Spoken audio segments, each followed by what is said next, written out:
Hello, this is Dana Arcuri, author, speaker, and wellness coach. And today I wanted to talk about how faith is built in the dark. And so the truth is that deeper faith, unstoppable faith, is not built when we're going through smooth sailing times.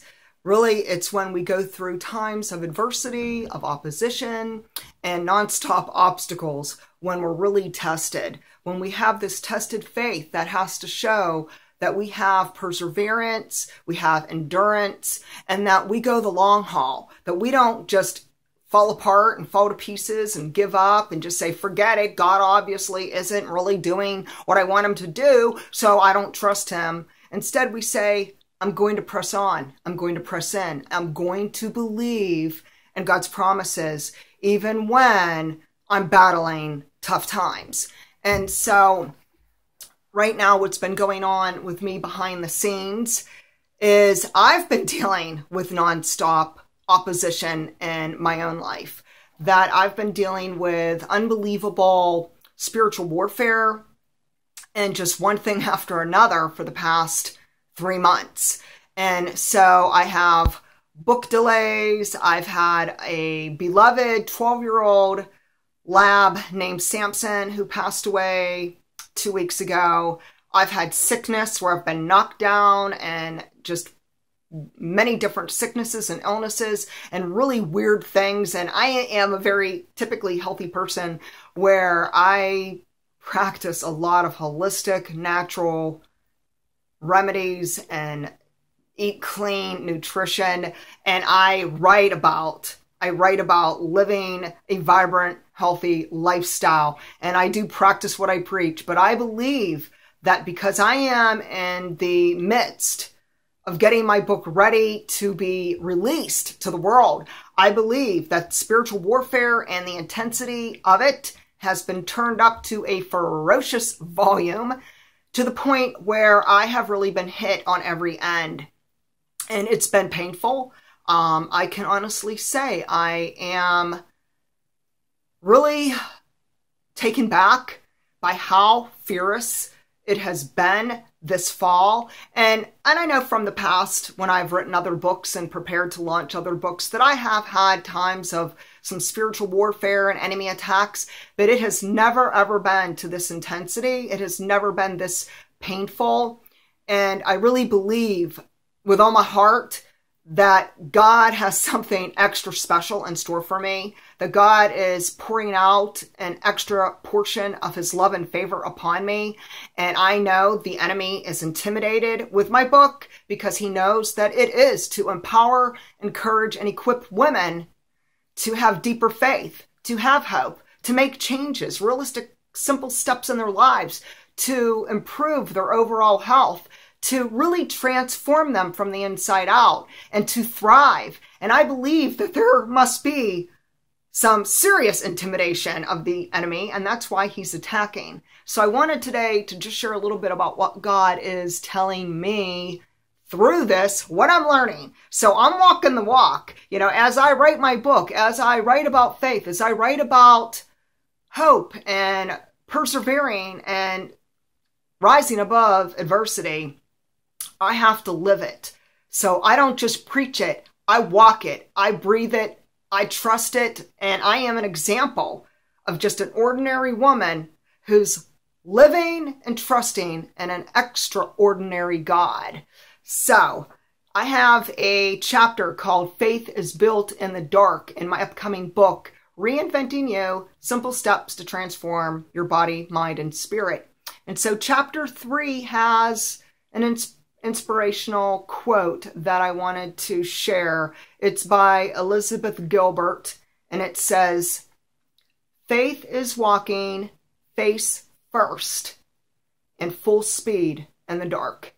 And in honesty, I can really relate to that because I feel like these past 3 months, I've been walking face first, full speed in the dark.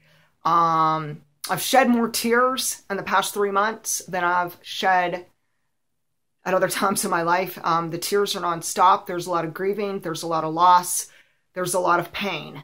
But through that, I know that there's brighter days ahead. I know that God's going to use this time of adversity to bring forth blessings in my life. And I hope that if you're going through troubling times, if you are in the dark right now, if you're experiencing any form of opposition, that you know that God can use it for good. And so that is something God's been sharing with me. He's been sharing with me a few things. The first one is this: even when we are troubled, we're kicked down, and we're really suffering, God is still good. So even when bad things happen to us, God is still good. And so we can trust that God could work good out of anything negative. And in Romans 8:28, it says just that. It says, and we know that in all things, God works for the good of those who love him, who have been called according to his purpose. And I trust today that this book was not just a fluke. It was not just my idea. I was called to write this book. I was called to walk in obedience. And I have done exactly that. And I trust that God will complete it, that God will bring fruit and his favor upon my book, that he will see it through, that he will see it released, and that he is going before me right now and making a way in the wilderness. Next, I feel like God is saying, I am sovereign. No matter how many vicious, wicked things have been happening to me, and things that I'm not even going to share on this video, God is still sovereign. And so Job 42:2 says, I know you can do all things, and that no purpose of yours can be thwarted. And so while the enemy may try to thwart our plans, we may have dreams, we may have, aspirations, we may have certain plans we're making, and unexpected things could happen where they just don't fall into place as we had hoped for, that the enemy may try to thwart our plans.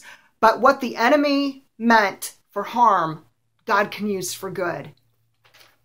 Next, God is telling me, I am faithful, meaning God is faithful. That even when other people cannot be trusted, when other people may hurt you, when other people may say they're going to do something and then turn around and not do it, when other people may just quit on you, and you might be in a relationship and maybe they left you, maybe you're in a job and you lost your job, you got fired, you got downsized, unemployed, whatever.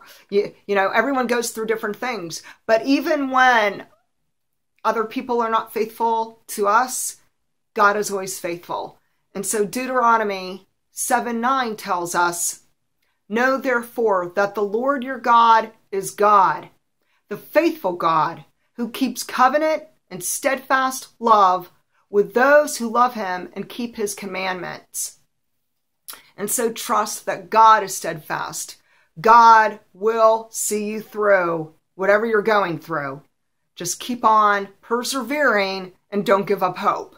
Lastly, I believe God is telling me he keeps his promises. That even though there have been people who have broken their promises, and my book has now been delayed, I had to find someone new to help me with my book and the different technical areas that I am not an expert at. So a lot of times I do hire out. And so regardless of what happened, regardless of the delays, regardless of people saying they will do something and not keeping their promises, God keeps his promises.